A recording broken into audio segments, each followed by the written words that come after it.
Assalamualaikum warahmatullahi taala wabarakatuh. Salam sejahtera dan salam Ibu Pertiwiku.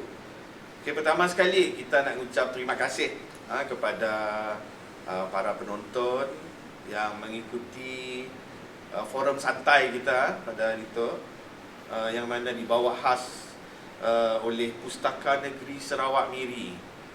Okay, yang mana pada hari itu kita akan mengadakan sesi perbincangan bersama dengan beberapa orang panel, dan yang mana juga sesi perbincangan kita tu lebih kepada melihat kepada Sarawak Harmoni, iaitu temanya adalah Sarawak Harmoni, dan sesi perbincangan kita tu dibuat bersempena dengan Hari Sarawak 2020 yang telah kita sambut pada 22 Julai yang lalu.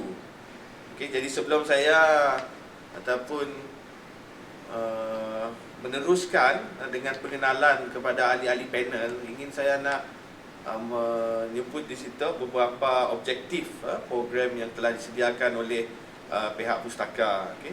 Jadi antara objektif program pada hari itu adalah, yang pertama sekali adalah untuk meningkat semangat perpaduan antara kaum di wilayah utara Sarawak. Yang kedua, untuk membincangkan pengalaman, keharmonian, kepelbagaian kaum dalam mempromosi perpaduan dan keharmonian hidup bersama. Dan yang ketiga, memberikan kesedaran dan meningkatkan perpaduan di kalangan rakyat Sarawak serta saling menghormati dalam kepelbagaian bangsa, budaya dan agama. Jadi seterusnya, sebelum saya memperkenalkan ahli panel, mungkin serba sedikit pengenalan ataupun introduction kepada sesi kita pada hari itu. Kalau kita lihat, kita sudah menyambut Hari Sarawak tu lebih kurang selama 57 tahun. Dan pada tahun tu kiranya kita nyambutlah sambutan Hari Sarawak yang ke-57, sebab kita mendapat status ataupun sambutan Hari Sarawak yang pertama adalah pada tahun 1963, 22 Julai 1963. Jadi seterusnya, biarlah saya perkenalkan ataupun tanpa melengahkan masa lah, sebab masa kita pun singkat. Saya akan perkenalkan panel-panel yang akan bersama dengan saya mengupas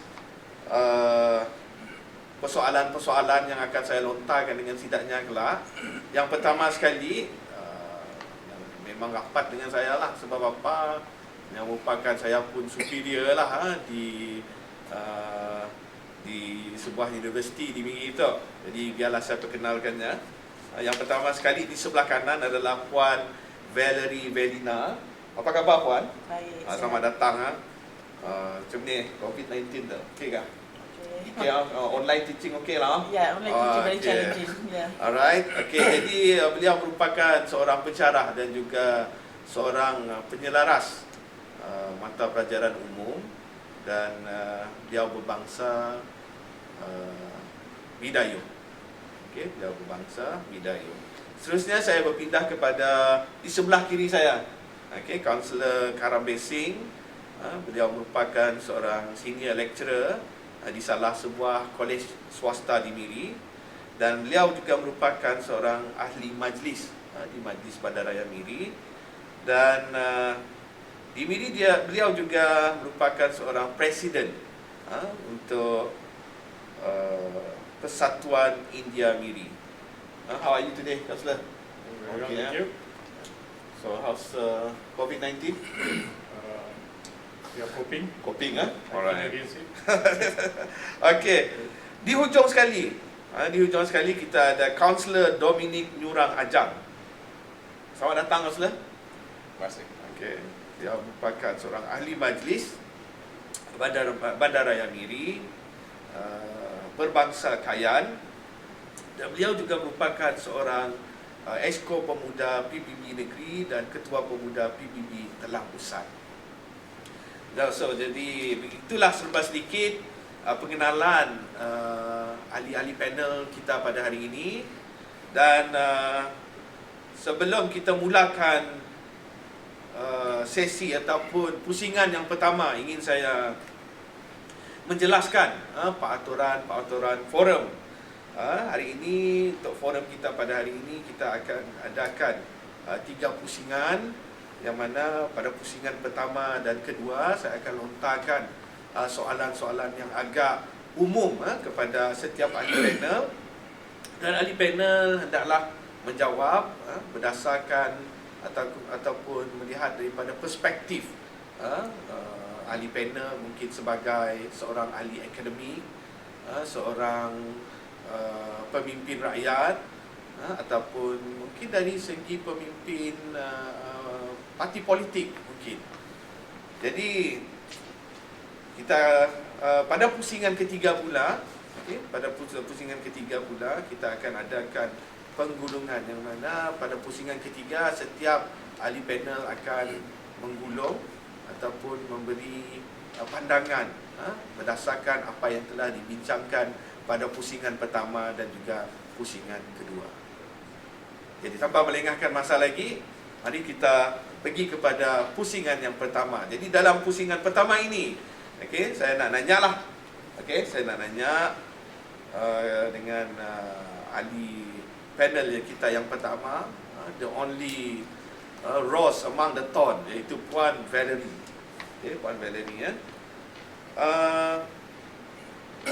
kalau kita tangga daripada 1963 atau sehingga 2020, saya yakinlah memang banyaklah perubahan yang sudah berlaku lah, terutama kalau kita fokus dalam bandaraya Miri sendiri lah.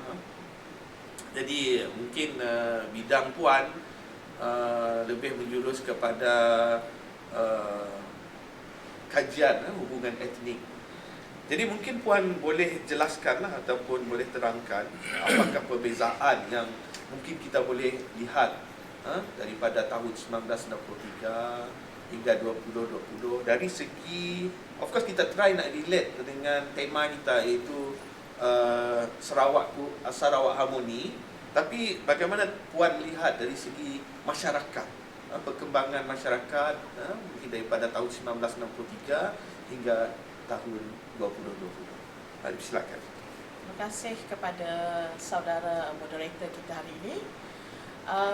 Menjawab persoalan yang ditanya, kalau kita lihat di Miri, kita tak sangat bertuah, terlalu banyak etnik yang ada di Miri. Salah satu puncanya adalah disebabkan penghijrahan daripada sekitar Sarawak, Semenanjung, Malaysia dan juga dari luar negara. Mereka datang untuk peluang pekerjaan. Termasuklah saya sendiri, saya pun datang berhijrah dari Kuching dan sebuah bandaraya yang mempunyai multi etnik.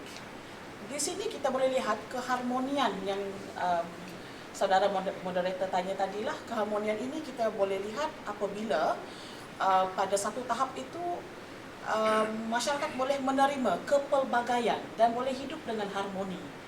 Penerimaan itu akan membawa kepada integrasi. Okey, kalau macam contoh di Miri tu kalau Miri tu kita ada dulu digelarnya kampung dagang.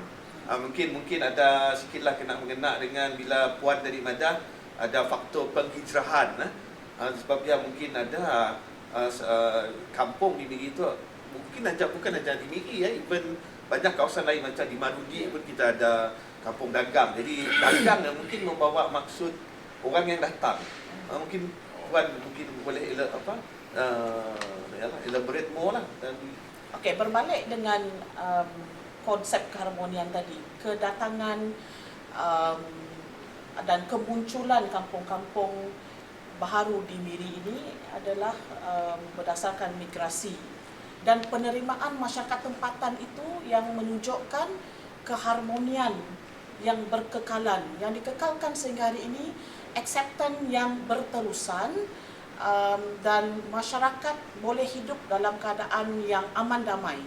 Okey, kalau kita lihat kebanyakan kajian tentang hubungan etnik di Malaysia, selalu dinyatakan satu perumpamaan bahawa kita di Malaysia ini adalah masyarakat yang bertikam lidah tetapi tidak berparangan. Di Miri kita lebih harmoni.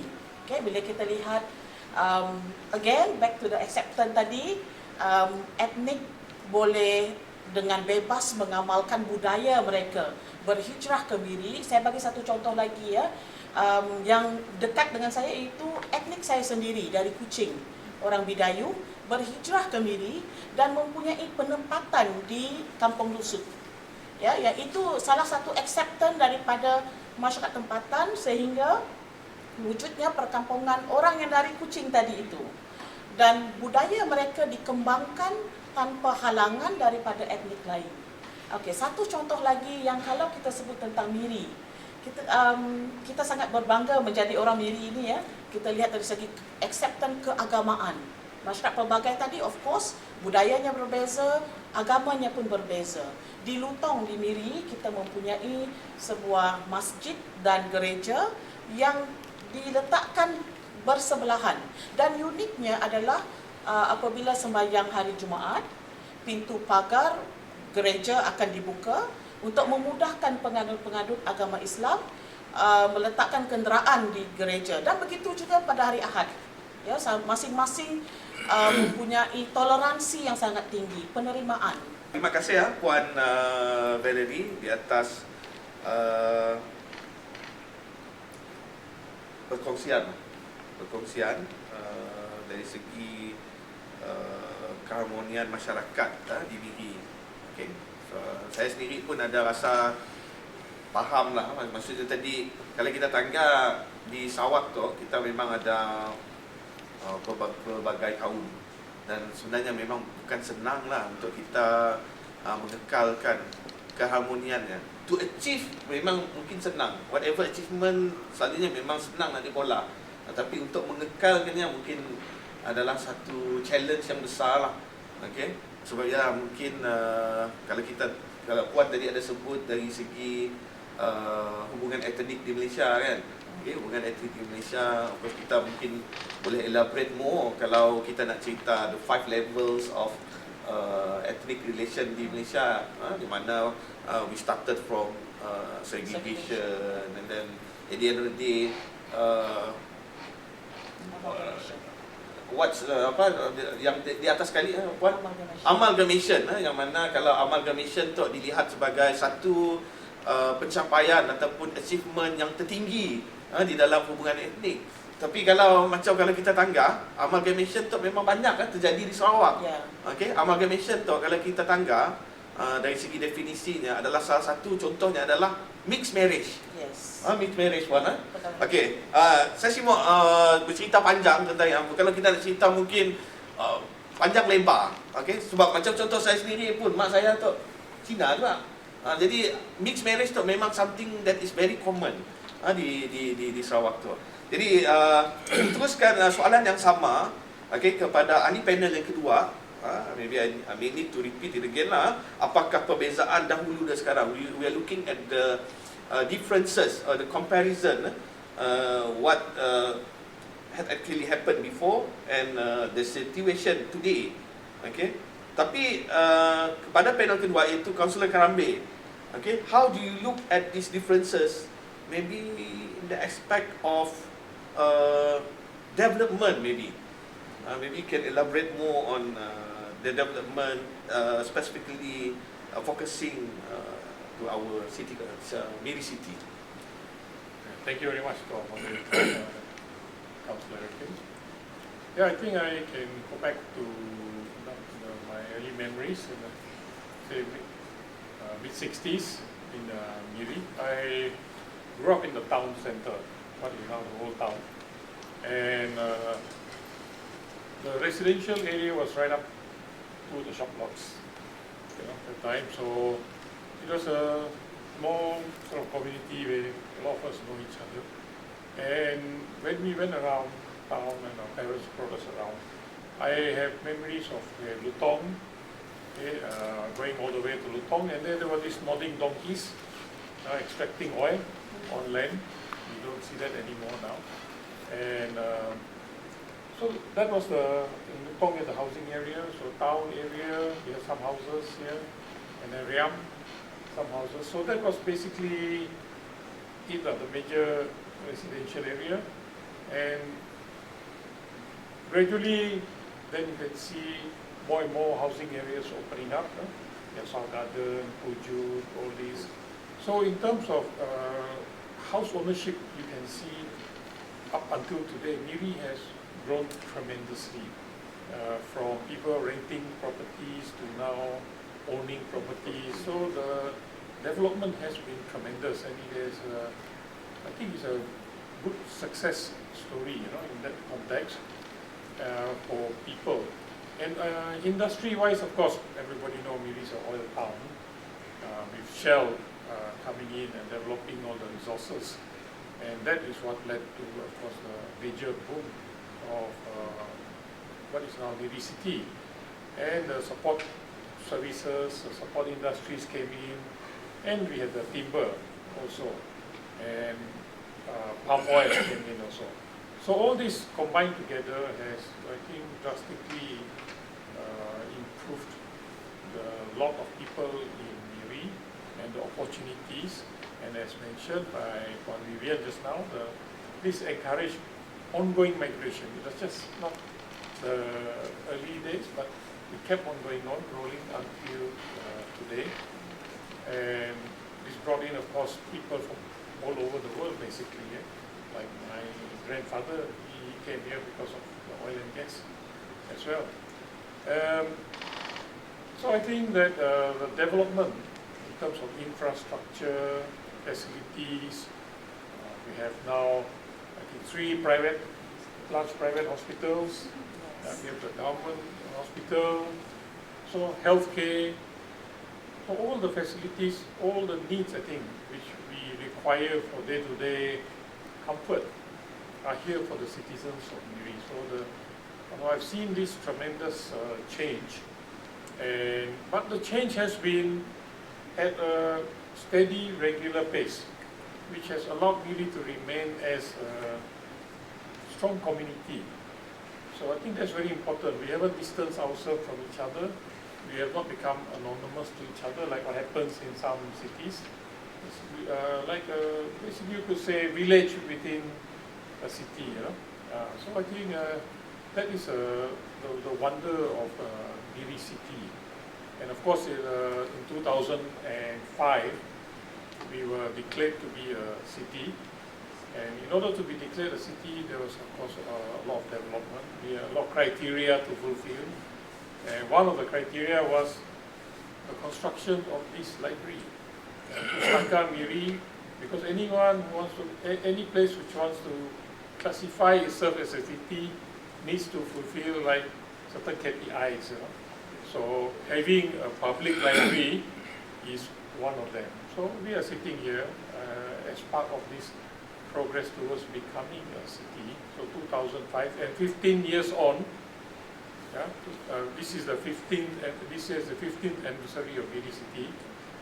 We are seated here in very comfortable surroundings, very peaceful and stable place here in Miri City, discussing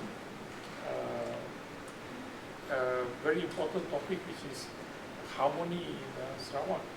So I would say yes, we are indeed blessed to be here in Miri City, and we have developed here. Okay, thank you Councillor Kerambe. Okay, kalau kita dengar daripada penjelasan Councillor Kerambe, he did mention about Shell coming to Miri, and then he also mentioned about Miri City itself, Bandaraya Miri. Dan kalau kita tangga sendiri pun, I think Sarawak and Selangor are the only states having 2 bandaraya. Di Selangor ada Petaling Jaya and also Shah Alam, dan di Sarawak kita ada Bandaraya Kuching dan Bandaraya Miri. So indirectly kita mungkin boleh tafsirkan macam mana macam ni perkembangan dari segi development ataupun pembangunan, sehingga kita di Miri Tok berjaya mencapai KPI yang disebut oleh Councillor Kerambe, sehingga kita dapat status menjadi sebuah bandaraya. Daripada Shell, Bandaraya Miri, saya nak mengalih perhatian para penonton kepada persoalan yang sama, tetapi kita ingin melihat dari segi sosioekonomi. Saya rasa panel seterusnya memang agak sesuai untuk menjawab soalan daripada aspek sosioekonomi, disebabkan beliau merupakan seorang yang sangat aktif lah bersama dengan masyarakat. Okey, jadi saya persilakan panel yang ketiga, itu Kaunselor Dominic, untuk memberi sedikit buah fikiran berkenaan tentang tajuk ataupun persoalan yang dilontarkan. Silakan, Kaunselor. Terlebih dahulu saya ingin mengucapkan terima kasih kepada saudara Kaunselor Arifin as our moderator pagi tu, and also especially to our pustaka kerana telah sudi menjemput saya menjadi salah satu ahli panel dalam membincangkan satu tajuk yang cukup penting. Asaku dalam kesinambungan ketemadunan manusia, keharmonian kaum ataupun hidup bersama adalah menjadi asas. So, lebih lagi kena dengan kita orang Sarawak, that we have banyak etnik. Ada Melayu, ada saudara India, kita situ ada Bidayuh. Bagi dalam kami pun dari orang Ulu, ada lagi etnik-etnik lain. Jadi untuk meneruskan pembangunan dalam satu negeri khususnya ataupun bandaraya seperti Miri, saya rasa keharmonian itu sangat penting. Sebab itulah kita pada pagi hari itu asalnya tepat selepas 57 tahun. 57 tahun kalau ikut umur cukup matang. Tapi adakah kita dapat sambung kematangannya dengan challenge-challenge yang ada lepas tu? So, berbalik kepada isu padipadah saudara moderator tadi, sebenarnya sosioekonominya si jauh lari daripada padipadah dengan our first panel, iaitu dengan Kaunselor Karambe, nya bagai rapat. Integrasi kaumnya dengan developmentnya. Kalau mungkin si ada kekuatan ataupun si ada hubungan baik antara kaum, si mungkin orang luar datang dapat mencari makannya ekonomi lah. So mencari makan di Miri. So I think that is very important. That is the bottom line of semua kemajuan yang kita perlukan dan kita nikmati pada itu. Aku mau, I like to point an example lah dari segi ya bukan di Miri tapi kita semua tahu satu macam apa terjadi di Baram. Everybody knows that. Masa suatu ketika dulu Baram ya, orang bergaduh sama diri. Motong pala. Iban motong pala orang Ulu, Kayan motong pala Kenyah, Kenyah motong pala Lirong dengan juga Badang.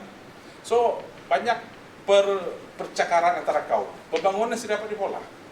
Sehingga Raja Bruk asal buat satu inisiatif dihantar, I think dia di sejarah lah. Charles Hawes pergi ke Marudi masa ya. Rifin datang di Marudi tahu lah. Yes. Sehingga mewujudkan satu pertandingan. In fact that is a peacemaking ceremony or peacemaking activities lah. You know? Jadi sejak ya, I think that is in 1899 something like that, like 100 years ago. Sejak ya, pembangunan di Baram berterusan. I would say people si sangka jahit, to the other tribes, kaum lain, So ekonomi dapat diselaraskan, hubungan kaum menjadi lebih baik. So banyak aktiviti datang dalam kawasan tersebut lah. So I think that mungkin kita relate-nya dengan Miri sama juga. Walaupunnya aktiviti motong pala itu kita sih pernah dengar lah di Miri ya. But then as what our first panel saya padah tu. Nyar tadi kucing Bidayuh.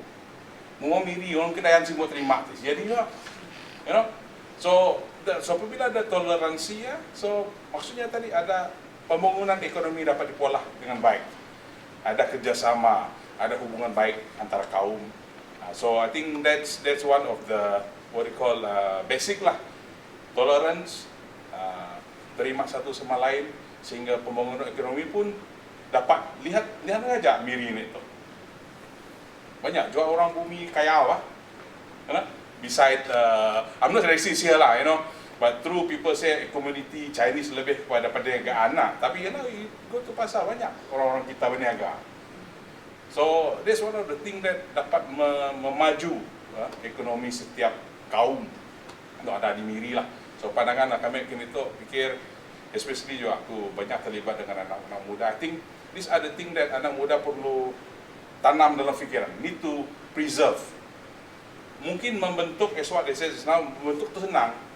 Moderator ada nyebut tapi untuk meneruskan dengan cabaran kini tu internetnya, dengan cabaran bermacam-macam di belah nun kita semua nyebut situasi politiknya berbeza, sehingga terpengaruh. Dan sikit lagi tambah tu tuan moderator lebih nyata si salah kadang-kadang kita tu mempunyai sikap bukan juga mengutamakanlah, mementingkan kaum kita kadang-kadang, but there's a limit on it. Sebab kita hidup bersama, let's say hukayan.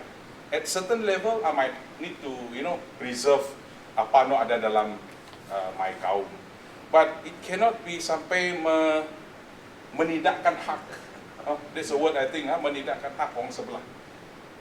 So I think tolerance ya, dengan keadaannya, I think we really need to jagalah. I think dari kecil orang muda sentiasa dibentuk pemikirannya untuk terima keadaan untuk masa depan kita yang lebih baiklah di Bandaraya Miri. Ya. Okey.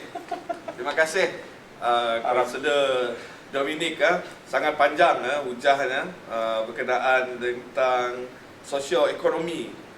Okey, jadi apa yang saya dapat daripada input daripada Councillor Dominic, lebih kepada keperluan untuk toleransi lah. Betul lah, Councillor?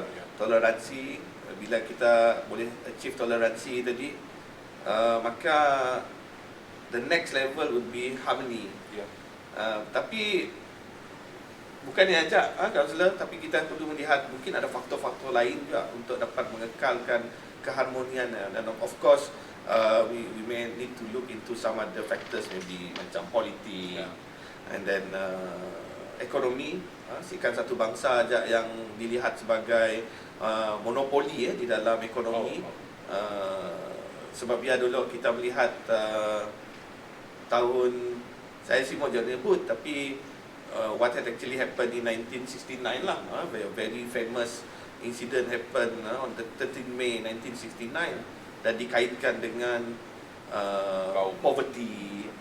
Maksudnya tadi tidak berlaku pembahagian harta ataupun kekayaan negara dengan adil. Jadi yang mungkin antara yang perlu kita lihatlah kalau kita nak mengekalkan harmoni. Sikit, Mr. Moderator. Bagi contoh, mungkin kita nak di Middle East, Middle East, yang penuh dengan kekaciran dengan peperangannya. So, ekonomi pasti akan terbantu. So, keadaannya ya kita semua keadaan cemia sampai ke negara kita tu, sehingga ekonomi negara, ekonomi setempat macam kita tu. Ini tu senang, siapa-siapa boleh keluar selain COVID lah. COVID karya bola semua tinggal di rumah. But then now you just free keluar dekat on street, you can even sell what you want, produk apa kita mau jual, kedai apa mau dibuka. But mungkin kita ada keharmonian ataupun mungkin ada ketenangan, peace ya si dapat kita boleh semua. So that's what I want to, how it relate to the economic as well. So important the aspect of damai, the harmony itu. Ya, tambahan sikit daripada Councillor Dominic tadi. Terima kasih. Saya pun ada nangkap tadi lah. Councillor Dominic did mention about challenges dari segi social media. Ya, memang kira itu pun kita memang banyak, one of the big challenge is social media lah. Sebab open to information, sama ada benar ataupun si benar. Okey, sekarang kita masuk kepada pusingan yang kedua. Dalam pusingan yang kedua, it's going to be a very general question, okay, which is pada pendapat ahli panel, apakah peranan kita dalam memupuk semangat keharmonian dalam masyarakat yang berbilang kaum? In other words, we can put it this way lah, how do we cultivate how do we cultivate the harmony spirit within our society, which is a multi-ethnic society. Okay, kita pergi kepada panel yang pertama. Mungkin dia akan melihat dari segi akademik, mungkin dari segi silakan Puan Valerie. Baik, terima kasih di atas soalan tadi. Dari aspek pendidikan, kita memang boleh lihat bagaimana keharmonian dia boleh dibentuk. Memang dari pelenturan keharmonian dia memang sepatutnya dari tahap yang paling rendah lah, daripada sekolah rendah kepada sekolah menengah sehinggalah di universiti. Jadi dari pengalaman kami sendirilah sebagai seorang pensyarah, di universiti terdapatnya mata pelajaran yang mengkhusus kepada pembentukan masyarakat yang harmoni. Macam di Ketin Universiti adanya unit seperti mata pelajaran hubungan etnik. Dengan adanya subjek-subjek macam tu, student diberi peluang untuk bekerjasama, diberi satu projek, pola satu projek yang dekat dengan komuniti sebagai contoh. Jadi saya pergi keluar membantu komuniti di Miri dalam satu kumpulan yang sudah bentuk dari pelbagai latar belakang etnik. Okay? Jadi ia setelah memupuklah macam ni saya kelak bila sudah mula bekerja dan menjadi pemimpin kita yang akan datang, sudah dah ada pemupukan keharmonian. Ya, salah satunya. Sikit lagi kalau kita lihat di Miri tu dari aspek pendidikan telah banyak berlaku perubahan, sebab tadi Kaunselor Dominic ada nyatakan tentang jurang pendapatan boleh menyebabkan kekucaran etnik. Ya, memang benarlah, sebab sekiranya terdapat jurang yang pendapatan yang tinggi, adanya rasa tidak puas hati dan boleh menyebabkan hubungan etnik yang tegang. So, pendidikan di Miri kita boleh lihat ada banyak perubahan pada hari itu. Jarang kita nanggap keciciran, sebab salah satu akta pendidikan pun perlunya pendidikan asas kepada setiap kanak-kanak di Malaysia. Jadi di Sarawak ini memang pendidikan kita telah dari segi infrastrukturnya telah berubah. Awal tahun ini kalau kita lihat news di Miri, saya lihat ada timbalan Menteri Pendidikan datang ke Miri. Ada beberapa projek untuk menambah baik taraf pendidikan, taraf infrastruktur.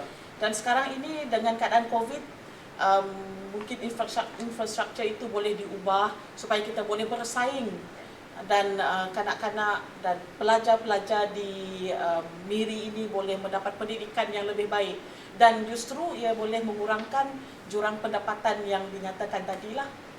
Okey. Terima kasih. Secara langsung Puan, Ya. mungkin Puan boleh relate juga dengan pengajaran dan pembelajaran semasa COVID-19. Macam ni mungkin Puan ada view, sebab kebanyakan proses pengajaran dan pembelajaran semasa COVID-19 dilakukan secara online, dan saya rasa kita di Miri saya ada masalah. Mungkin macam ni pendapat Puan? Kalau dari, sebab kita melihat dari segi pendidikan di sekolah rendah, sekolah menengah dan juga universiti. Di universiti of course ada masalah.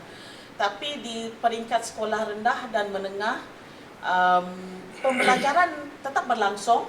Saya lihat daripada sekolah anak saya sendiri, tidak ada masalah. Masih berlangsung melalui cara pengajaran secara online lah. Ya, so I think dari situ kita boleh lihat infrastruktur kita di sini ini sangat baik untuk pembangunan pendidikan, termasuk semasa keadaan yang gentir semasa COVID-19. Okey. Jadi kalau kita lihat dari apa yang diterangkan oleh Puan Valerie tadi, pendidikan merupakan salah satu memainkan peranan yang penting lah dalam memupuk semangat keharmonian. Maksudnya semangat keharmonian boleh dipupuk dari sejak kecil lagi, mungkin dari tadika, dari sekolah menengah, dengan kita biarkan sehingga bergaul lah. Mungkin anak-anak tu tadi bergaul dengan bangsa-bangsa lain, kenal dengan adat-adat bangsa lain.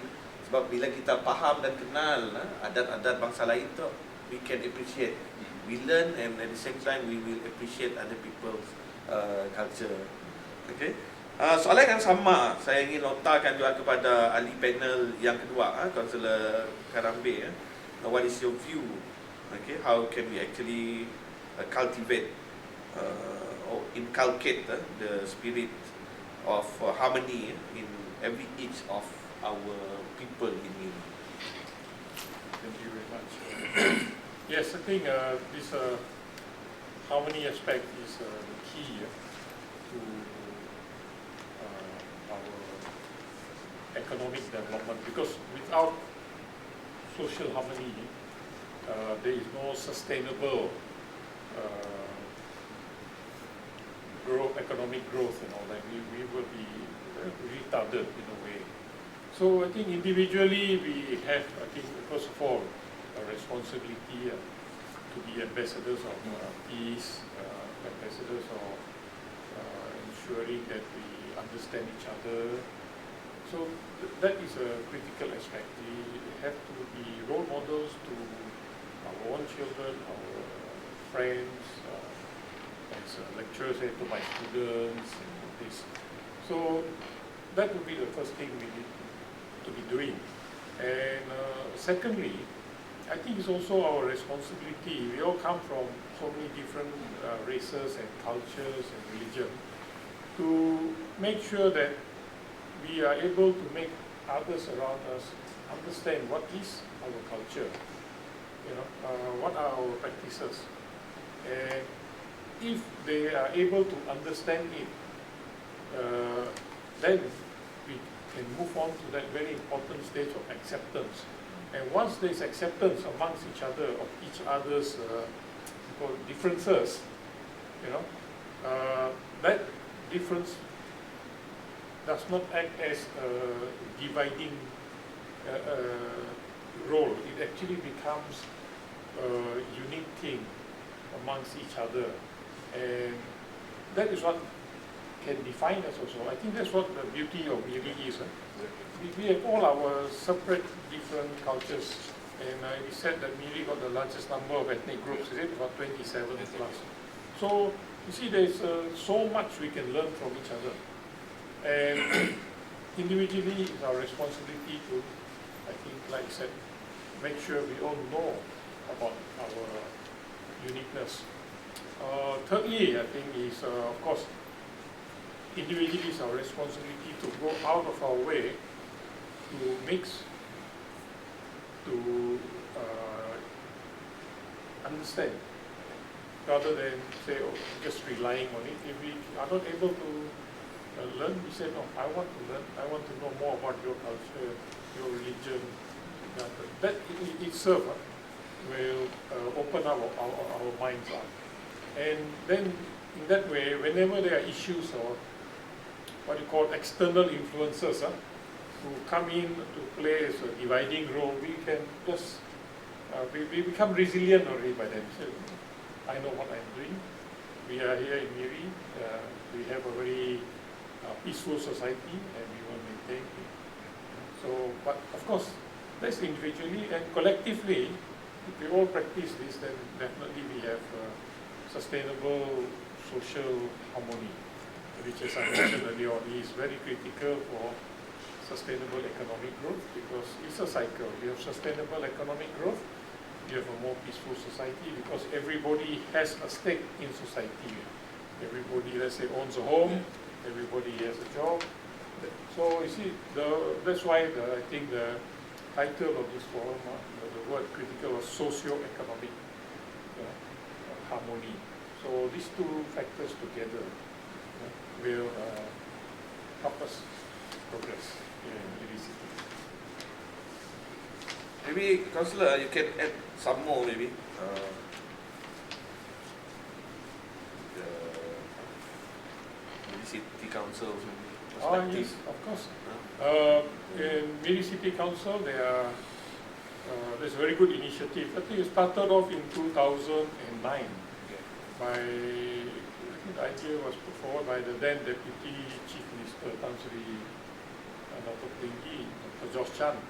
So the council created the residence committee groups to be headed by councillors.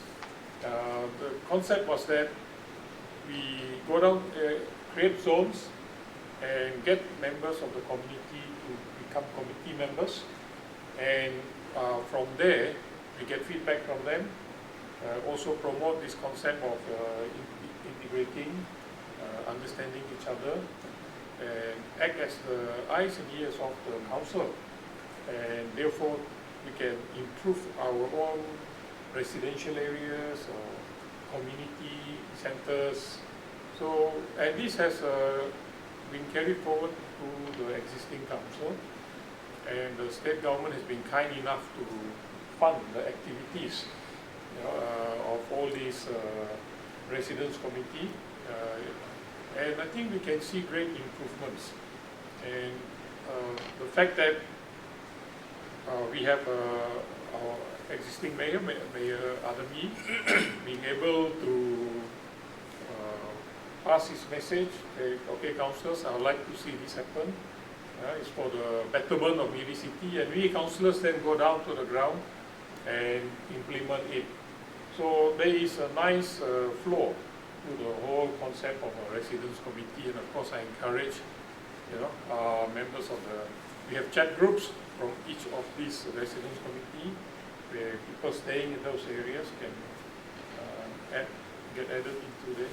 So all this is, I think, a very nice and unique thing which started in Miri City, and now has been adopted by other towns and cities here, like in Kuching as well.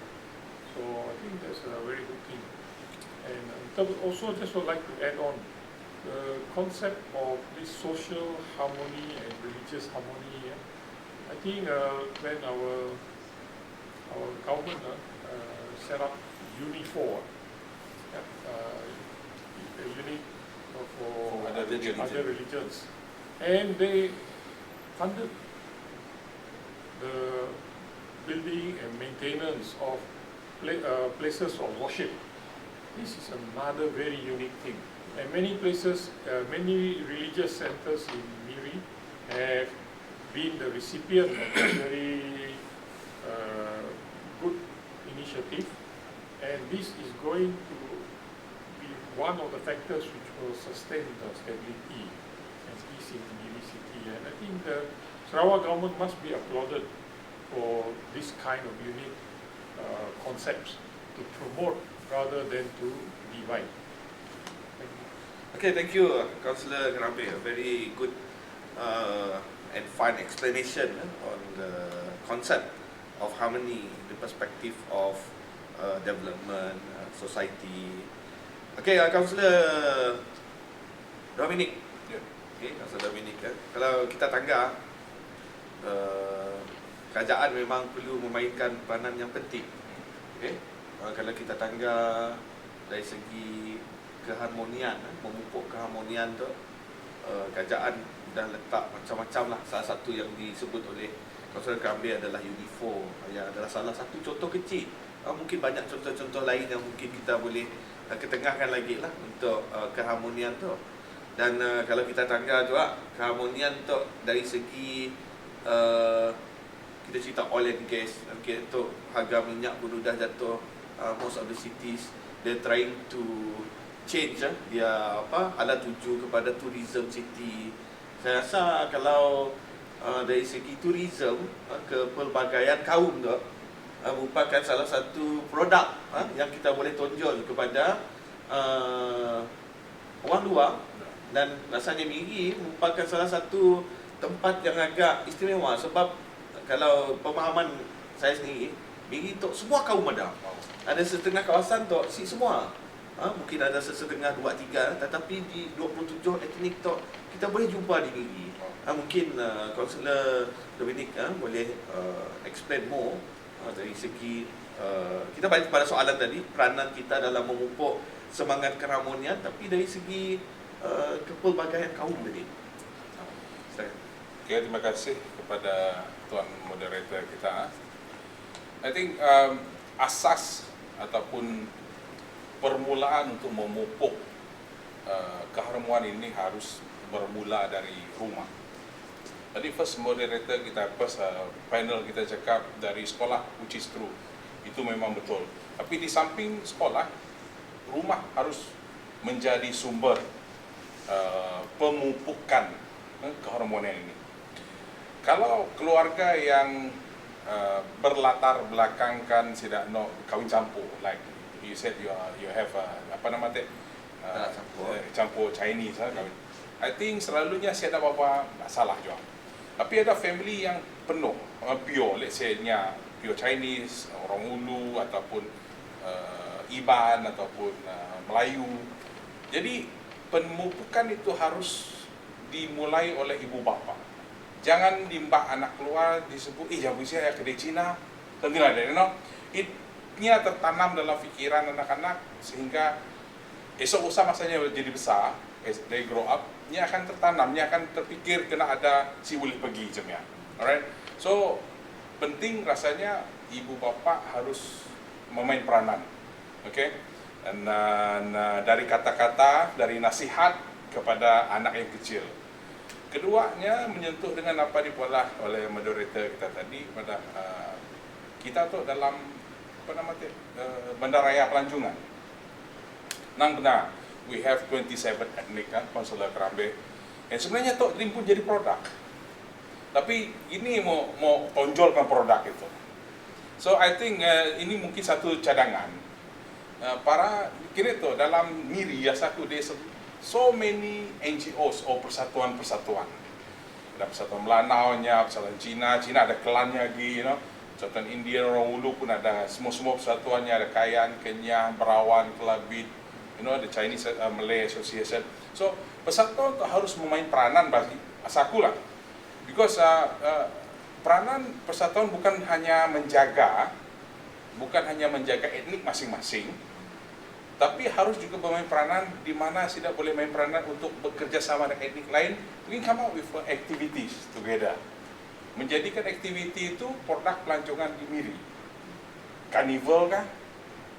Street procession kah? Apa-apa lah. But then, this persatuan harus digabungkan. So, dia menghasilkan satu, I would say, keunikan yang berimbun.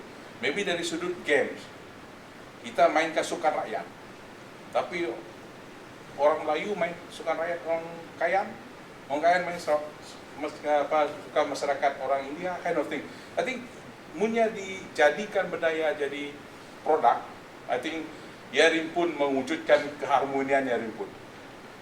And then yang terakhir sekali rasanya yang perlu memain peranan besar dalam preserve atau menentukan kelangsungan keharmonian kita ialah orang-orang politik. Paksa saja nyebut orang politik lah, si semua. Rasanya orang politik di Sarawak okey, tidak masalah. I have to very frank lah. Tapi ada politik di luar nun. Kadang-kadang kita sedap berdebat di parlimen menggunakan kata-kata yang menyakitkan hati orang lain, kaum lain, ataupun agama lain. Jadi benda tentu kini tu dengan cabaran sosial media yang buka and all the time di ujung jari orang ada. So siapa-siapa pun boleh terpengaruh, especially anak-anak muda. Tapi apabila kita relate dengan pembentukan minda biak kecil, mungkin boleh menghalang. It might not 100%, tapi boleh menghalang apabila unsur-unsur negatif yang boleh menggugat keharmonian tidak boleh menilai, tidak boleh menilai. So I think at the same time ahli politik selain daripada sebagai policy maker dalam negara kita, tidak juga harus sentiasa ingat sebab negara Malaysia lebihnya Sarawak bukan berasal dari satu kaum. Dia berasal dari berbagai kaum. So far semua orang ada, even pemimpin tertinggi berada Sarawak sebagai role model. Ya, yang menang. So we need to keep that. Tapi kadang-kadang kadang-kadang kita nangga ada komen-komen yang boleh juga tidak terpengaruh with kind of negative comment gara-gara politik. So these are the things that we need to really tackle. dengan adanya ahli politik yang sentiasa berkata-kata baik, berkata-kata menjaga perkataan, dengan adanya persatuan-persatuan yang sentiasa mendukung apa yang aktiviti tempatan buat, and also dari keluarga, keharmonian kita itu dapat diteruskan atau dilangsungkan pada maybe like hundreds or many years to come lah. So I think semua orang mempunyai peranan penting. So saya percaya apabila setiap orang membuat peranan, pegang peranan masing-masing, there will be harmony in Sarawak sentiasa. Okay, terima kasih Kaunselor Winik atas huraian berkenaan dengan persoalan pada pusingan kedua. Okay, dapat saya rasa saya simpulkan masing-masing kita mempunyai peranan daripada keluarga, dari institusi keluarga, daripada institusi pendidikan, dari institusi local government, mungkin dari state government, to the extent federal government. Sebab dalam federal government pun kalau kita cerita pendidikan, mata pelajaran umum sebagai contoh hubungan etnik pun dah ditetapkan, diajar kepada setiap pelajar Malaysia yang belajar di universiti tempatan atau di universiti swasta. Okey. Alright, kita dah tiba pada pusingan yang ketiga, iaitu penggulungan. Okey, jadi untuk sesi penggulungan tu, sebelum saya pergi kepada panel Puan Valerie, kalau kita tangga di Malaysia tu, kita ada, especially di Sarawak, kita ada multi etnik. Dan kalau kita cerita daripada sisi pandang of course level of ethnic relation, tapi kita lebih kepada menjurus kepada keharmonian tadi. Okey, tujuan utama keharmonian supaya kita akan dapat capai satu target utama, iaitu kita hendak capai satu masyarakat yang bersatu padu ataupun unity. Unity, kita nak achieve unity tadi. So of course keharmonian ni adalah salah satu proses. Mungkin Puan mungkin boleh menggulung lah daripada sesi pandang dia tadi, dan of course try to relate dengan topik yang telah kita bincangkan tadi. Silakan Puan. Baik, terima kasih. Tadi topik kita tu yang lebih kepada harmoni in diversity. Jadi di Sarawak tu kita ada pelbagai etnik seperti yang kita nyatakan tadi lah.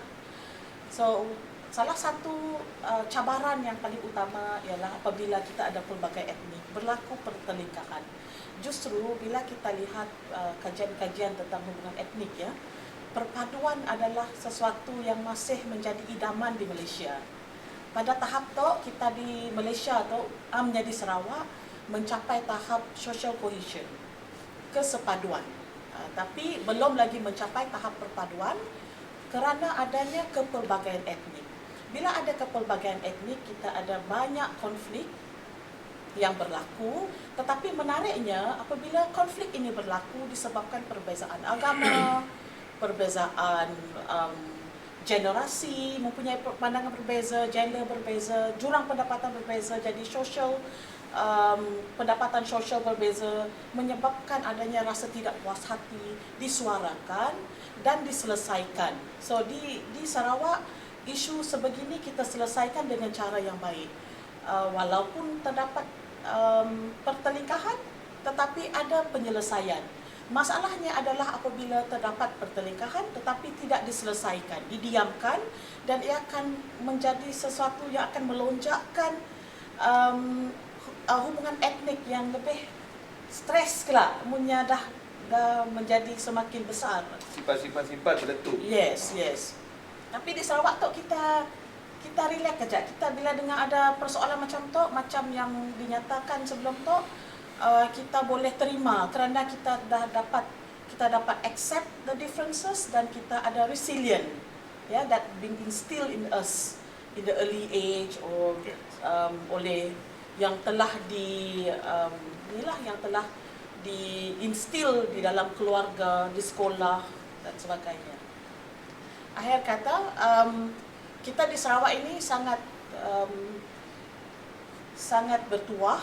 Walaupun terdapat perbezaan, kita boleh hidup dalam harmoni. Dan saya mengharapkan agar generasi muda boleh memegang kepada apa yang kita generasi sekarang ini telah usahakan untuk mengekalkan perpaduan agar ia dapat diteruskan dan kita dapat hidup dalam keadaan yang harmoni di Bandaraya Miri. Terima kasih Puan Valerie di atas penggulungan yang pertama daripada beliau. Seterusnya, we want to also hear from our Councillor Karambe. Okay, can make your conclusion on the topic that we have discussed just now. So, I pass it to you. Thank you very much. I think to basically conclude the importance of this social harmony, how resilient, how lasting is it, is tested during times of stressful situations in a nation or in a region, you know. So when certain things happen and then the social fabric tears apart, as you mentioned, May 13, 1969, it was tested and the social fabric tore, the harmony went. So that indicated to our government at the federal level that a lot of work needed to be done to make our harmony more stronger, last longer, and withstand many different types of stress. So in Sarawak, we are fortunate we never had those problems all these times. But was it tested? I would say our recent COVID-19 pandemic lockdown, the MCO tested us. We all underwent economic stress. People lost their jobs, incomes got less. A lot of other, perhaps individual problems. But we have come out of the MCO and then CMCO, now RMCO. So I would say all this happened without any social disturbance, without any unrest. So this is proof that our harmony has withstood this challenge. Nobody pointed finger one community to another to sometimes blame or anything. In fact, everyone stood together, went through this very tough time, and has emerged. And yes, we have all suffered, but we have emerged together. And I think we have become stronger through this experience. So I think to basically, final statement is I think our Sarawak government has, all the efforts have paid off. And during this time tested the whole thing, and the COVID pandemic tested us, we succeeded. And the important thing is, I think the approach by our government here is all lives matter. And we were in it together and came out safe. Okay, thank you, Councillor Karambe. Very good conclusion from Councillor Karambe. Okay, Councillor Karambe mengaitkan keharmonian dengan COVID-19. Okay, what had happened semasa MCO ataupun PKP. Okay, kami sendiri pun melihat semasa PKP ya memang kita semua diuji, yang senang diuji dengan sama ada menjadi seorang yang bersyukur, dan yang susah diuji sama ada jadi orang yang sabar atau si. Tapi everybody of us, we are actually tested. Kita semua sebenarnya diuji. Dan salah satu kunci utama, saya rasa pun benar kata Councillor Karambe, because we are tested. Sama ada kalau kita harmoni, we went through, kita akan berjaya lah untuk melepasi dengan keadaan selamat. kita mungkin boleh lihat dalam negara-negara lain, setengah negara lain, some of them they fight under the ambit of human rights, freedom to of movement, betul, rioting here and there kan, tapi whether it actually benefit the people or not kan. So benda tu yang kita rasa mungkin perlu ada kesyukuran, okey, dengan keharmonian yang kita ada. Tapi saya rasa mungkin tak mungkin boleh disentuh oleh panel kita yang terakhir lah dari segi kesyukuran terhadap keharmonian yang kita nikmati selama tu, dan mungkin sedikit nasihat untuk generasi yang baru lah untuk mengekalkan. Silakan panel yang ketiga, Konselor Dominic. Okay, thank you. Terima kasih sekali lagi kepada moderator kita, Konselor Arifin. Now, pergulungan saya letak ataupun kami engkah nama ataupun word trust. Dalam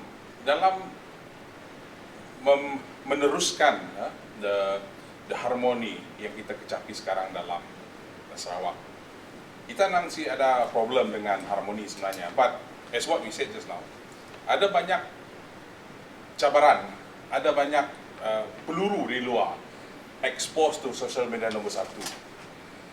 So, untuk mengekalkan selepas outing, dari dulu kita telah tolerance dengan satu sama lain sampai perset until level kita kena accept. But before we tolerance accept, di atas segalanya ialah trust. How we want to preserve ataupun meneruskan hubungan baik dengan seseorang ialah trust. Sebab orang sentiasa ada pikiran yang negatif. Selalu ada angle pikiran yang boleh menyebabkan dia hilang kepercayaan terhadap satu-satu orang, terhadap sesuatu individu. So trust sangat penting. So kalau kita lihat sejarah dari sudut negara-negara besar, what we said tentang COVID tadi pun, dalam masa yang sama kita lihat kerana di Amerika Syarikat semasa COVID ada isu perkauman terjadi. About the brutality of the black and the white police terhadap orang hitam kind of thing. Tapi sejarah pembentukan Amerika Serikat, kalau kita lihat ke Indonesia kita sini, ialah lebih 200 tahun. But they're still having that problem. Bukan main, suatu ketika pun mereka sudah resolution apa semua daripada Abraham Lincoln kind of thing, sehingga tidak ada lagi penghadapan hamba abdi. But now why are they still facing the same problem beratus tahun lepas? So maksudnya di sana ialah tidak ada trust satu sama lain. Sentiasa ada rasa wasangka. So untuk kita meneruskan ini, untuk kita menjaga, kita telah melalui 57 tahun merdeka. Ya, merdeka. Tapi sejarah kesatuan hidup kebersamaan kita lebih daripada 57 tahun sebenarnya. Way before merdeka. So for us to preserve ini, mewujudkan sudah begitu lama, mempertahankan itu lama, untuk meneruskan ialah sentiasa ada trust satu sama lain. So bagi saya, kepada anak-anak muda khususnya yang generasi baru, harus menilai setiap apa yang dilihat di dalam sosial media. Jangan mudah terpengaruh, lihat kepada unsur kepada positif, lihat kepada apa yang telah dilakukan oleh ibu bapa, oleh datuk nenek kita pula untuk kesatuan ini. So ask yourself, apa peranan diri pun untuk diteruskan, untuk menjaga keharmonian untuk generasi akan datang, generasi anak sida, generasi cucu sida. Sebab negara kita will ever exist. Bukan setakat 100 tahun, could be more than that. So untuk menjaga itu harus dipupuk sepenuhnya nilai-nilai kepercayaan terhadap sesama kaum. Nah, itu tidak kita sebut senang, tapi ada masanya pengaruh luar boleh mengubah persepsi kita. Pengaruh politik, pengaruh ekonomi yang dikatakan oleh Madam Valerie tadi. So, pengaruh jurang ekonomi, ada miskin. So, ini semua boleh menekan keharmonian. Sehingga tekanan itu datang menimbulkan rasa tidak senang hati, tidak rasa puas hati terhadap satu sama lain. So ini kita kena sentiasa jaga dan sentiasa pupuk dan sentiasa nurture dalam anak-anak kecil kita supaya menjadi orang yang dapat menjaga keharmoniannya untuk generasi yang akan datang. Okey? Okay. Terima kasih. Okey, terima kasih Kaunselor Dominic di atas kesimpulan pusingan yang terakhir, panel yang terakhir. Jadi saya rasa saya pun perlu nak mula apa-apa penggulungan lagi. Cuma mungkin kata-kata akhir yang boleh disimpulkan bersempena dengan sambutan Hari Sarawak 2020, marilah kita sama-sama bersyukur dengan keharmonian yang kita telah kecapi selama tu. Mungkin kita boleh bangga dengan sambutan 57 tahun keharmonian Sarawak Harmoni 2020. Seperti yang Kaunselor Dewi Padah tadi, macam ni kita nak mengekalkan orang muda untuk mengekalkan keharmonian tu. This would be the challenge lah, the challenge for our future generation lah. Semua orang harus ada memainkan peranan. Dan mungkin kalau kita lihat balik kata Puan Valerie tadi, including what had actually mentioned by Councillor Karambe, all those feeling like syakwasangka, prejudice, and we cannot be too sensitive also. Exactly. We cannot be too sensitive, and then tolerancy. So these are some of the things or factor that we have to take into consideration. Kita kena ambil semua tu untuk kita kecapi keharmonian tu, barulah ujung kelak kita akan rasa kemanisan dalam keharmonian yang kita enjoy lah maksudlah. We are actually enjoying the level of harmony that we have now today. Jadi setakat dia aja untuk sesi sembang forum santai kita petang tu.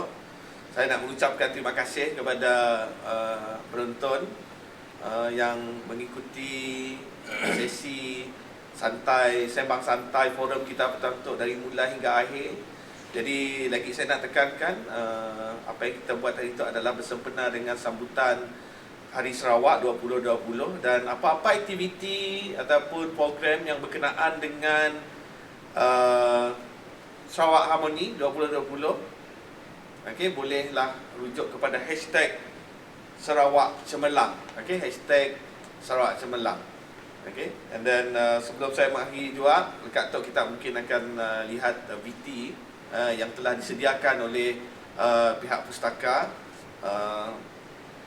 temu ramah kepada orang awam berkenaan dengan tema yang kita bincangkan hari itu, iaitu Sarawak Harmoni.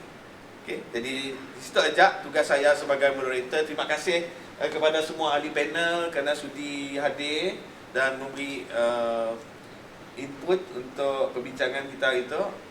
Okey, jadi sebarang salah silap, kekurangan, saya mohon maaf, dan untuk penutupnya, marilah kita sama-sama mensyukuri nikmat keharmonian yang kita telah kecapi selama itu. Okey, dan sama-sama kita pertahankan.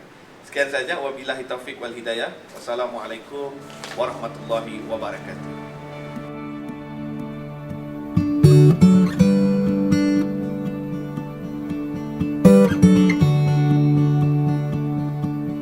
Di Miri kita boleh tengok semua hidup dalam berbilang kaum, harmoni dan aman sejahtera. Hari Sarawak kami berjual buat tamu melibah tu bercampur semua bangsa, Iban, Cina, Melayu, semualah Kayan, Kenyah pun bisa kami dicoba bercampur sama-sama aja. Selamat Hari Sarawak. Sama-sama kita, sama-sama bangsa kan, jalannya bagus.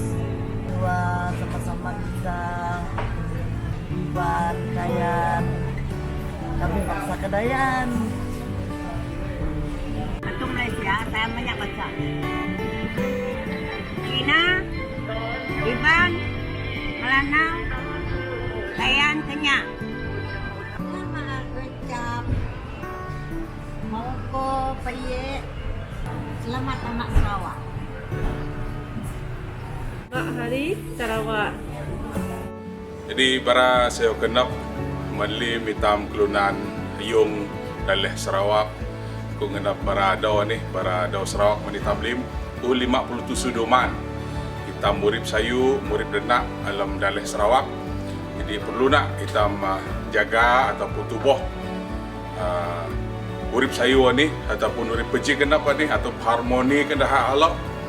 Jasi sau anak tambaya dan murid sayu lahu. Jadi jitu alang penting, jitu alang menggunakan ji asas dalam urip tam, jaga denak, dahin jaga pembangunan dalam sanaiman sau supau tambaya. Sarawak Din Mubarak. Selamat nyambut andu Sarawak di 50 juk Sarawak. Aku harap dah Istak sentiasa maju, aman, makmur. Kepada semua warga Sarawak, marilah sama-sama kita mensyukuri nikmat keharmonian yang kita kecapi selama 57 tahun. Selamat Hari Sarawak.